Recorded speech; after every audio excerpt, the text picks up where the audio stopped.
Olá, mulheres fortes e corajosas. Hoje o nosso texto vai ser para você, mulher, que tem batido a tua cabeça,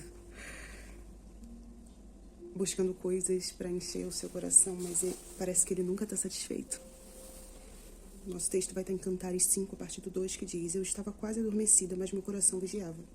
Escutai, é a voz do meu amado. Eis que está batendo a porta. Abre-me a tua porta, ó minha amada, minha irmã, minha igual, minha e muito amada. Linda pomba que amo. Vê, a minha cabeça está molhada do orvalho, e o meu cabelo repleto do sereno da noite. Então ela responde: Já despi a minha túnica, querida. Terei de vesti-la novamente. Já lavei os meus pés. Terei de colocá-los sobre o chão de novo. Então, esse texto ele fala a respeito de uma mulher que está aguardando o noivo dela chegar. E nós, mulheres principalmente, a maioria de nós, a gente cresce com aquela coisa de: eu vou crescer, eu vou me casar. Hoje não tem tanto assim. Mas, geralmente, muitas têm essa coisa, né? E quando não é relacionamento, né?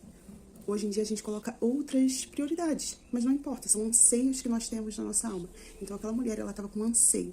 E o anseio dela era que o noivo dela chegasse. E o coração dela estava ali ansioso, esperando. Mesmo ela morrendo de sono, já preparada para dormir. Parecia que aquele noivo nunca chegava, né? Mas ela estava ali esperando.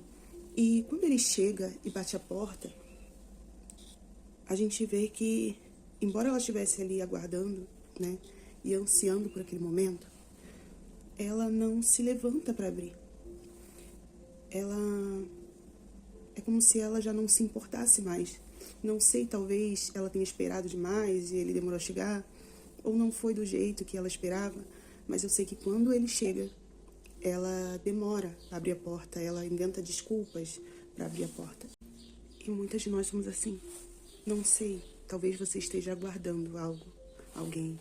Talvez você esteja com um anseio na tua alma, não sei, uma faculdade, um emprego ou um casamento, né? E você está esperando, está com muita expectativa. E aí, talvez, isso que você está esperando, isso que você tanto quer, isso que você tanto anseia, e se eu te dissesse que isso não vai satisfazer a tua alma? Aquela mulher, ela estava com um anseio muito grande. Mas quando o amor verdadeiro, que ali representa Jesus, bateu na porta do coração dela, ela disse que não. Eu já tirei a minha túnica. Eu vou ter que vestir de novo. A túnica ali, ela representa a santidade. A túnica, ela representa a santidade. E, inclusive, tem algumas passagens bíblicas. Por exemplo, os sacerdotes, eles tinham que trocar de vestes para entrar no templo. Eles tinham que vestir uma túnica, né? A gente vê que o pai de José fez uma túnica para presentear ele. Uma túnica bonita de muitas cores. A gente vê na história de Amnon e Tamar. Amnon, ele tira a túnica da irmã dele, nem envergonha ela. Então essa mulher, ela estava nesse estado. Ela estava despida, né? Ela estava sem a túnica, ela tinha retirado. Era como se ela tivesse desistido. Ela retirou, não queria mais aquelas vestes. E foi dormir, não quero mais. Não era desse jeito que eu queria. Eu queria que fosse do meu jeito, eu queria que fosse no meu tempo. E aí ela diz: eu já tirei os meus sapatos. Os sapatos ali é como se eu já desisti desse caminho, eu não quero mais andar por ele. Eu quero agora ficar aqui, confortável. Eu quero ficar aqui no meu conforto. E aí o amado, ele vai e coloca a mão na fechadura da porta depois. E aquela fechadura, ela representa tudo que nos afasta de Deus. Eu podia dizer que era o pecado. Mas não é só o pecado que nos afasta do Senhor, não é só o pecado que nos afasta de Jesus. Infelizmente, muitas coisas nos afastam de Deus. Pode ser muitas coisas. Às vezes é um emprego, às vezes são amizades, às vezes são tantas coisas que nos afastam. E aí ela estava com a porta do coração dela trancada porque ela não queria se desfazer dessas coisas. É isso que representa ali a porta, a fechadura da porta. A porta representa o coração dela, tá? E essa noiva, ela fala: não vou abrir. Ou seja, eu não quero tirar. Lá, eu não lembro agora onde, mas Paulo, ele vai dizer que é pra gente se desfazer de todo o pecado e todo o embaraço. Desde que eu aprendi isso, eu mudei muitas coisas na minha vida. Eu mudei muito as minhas decisões. Porque tem coisas, gente, que não vai ser pecado, mas vai trazer um embaraço pra tua vida. E o embaraço, ele também vai nos afastar de Deus. Você com uma vida toda embaraçada em muitas coisas, você não vai conseguir continuar a tua caminhada. Às vezes o teu embaraço é o passado, às vezes o teu embaraço é a falta de perdão. No caso é pecado até, né?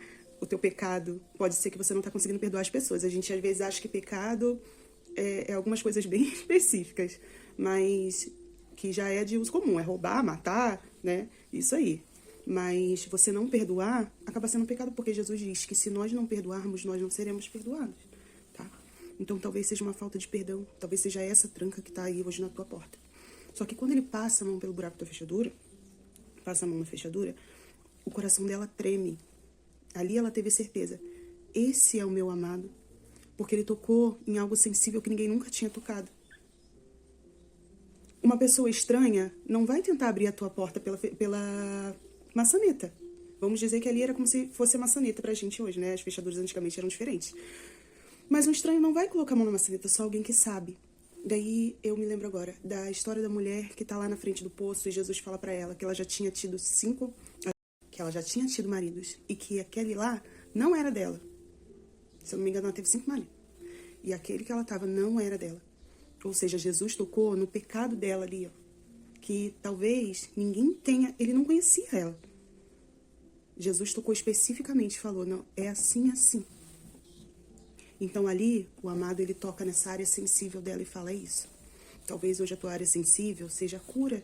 Talvez você precise de cura no teu coração, na tua alma. Talvez você está em depressão. Talvez você tenha crise de ansiedade.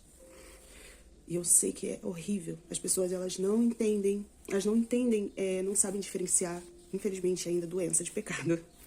Só quem tem isso sabe explicar como é que é. Só quem tem crise de ansiedade sabe como é. Não é algo controlado. Não é igual falam por aí. Ai, quem dera se fosse simples, excesso de futuro e excesso de passado. Mas não é assim. A gente sabe, a realidade de quem vive não é assim. E talvez hoje você está precisando de cura. Talvez você está precisando pedir perdão a Deus, se arrepender e ser perdoada. E receber a graça de Deus. Talvez seja pecado. Mas eu não sei qual é o teu problema. Mas Ele sabe qual é. Ali, ó, específico. Então, quando Ele toca naquilo, o coração dela estremece. Porque quem mais saberia?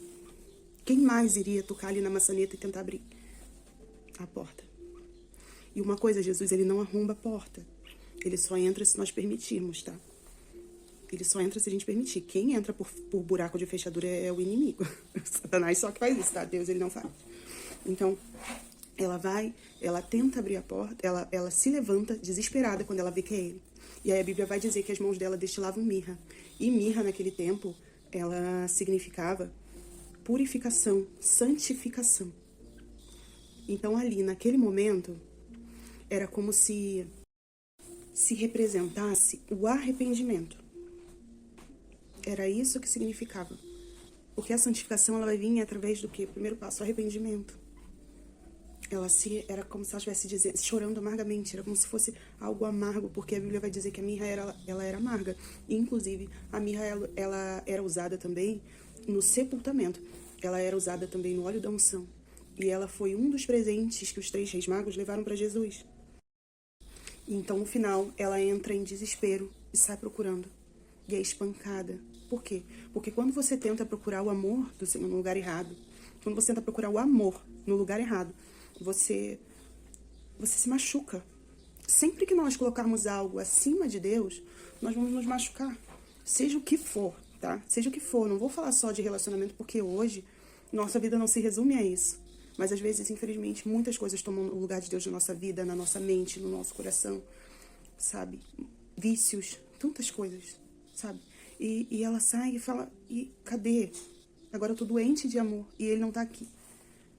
E uma coisa, o melhor lugar para você encontrar Jesus é no teu quarto. Era só ela ter permanecido no quarto e ter aguardado. Ela podia ter esperado até de manhã, ela não precisava sair na escuridão da noite para buscar o amor. Era só ela ter esperado, podia ter esperado mais um pouco. Quem sabe ele voltasse no dia seguinte. Mas o desespero, sabe? O desespero faz a gente ir por caminhos que depois levam a gente até a se arrepender. Porque a gente se machuca tanto. Eu tenho 29 anos. E nesses 29 anos, Deus me deu a oportunidade de conhecer tanta gente, assim. Às vezes eu tô aqui, eu tô em casa e eu me lembro de alguém, sabe? Alguém assim que às vezes eu só vi uma vez na vida. Mas, tipo, que Deus abençoe a vida de vocês e fiquem com Deus.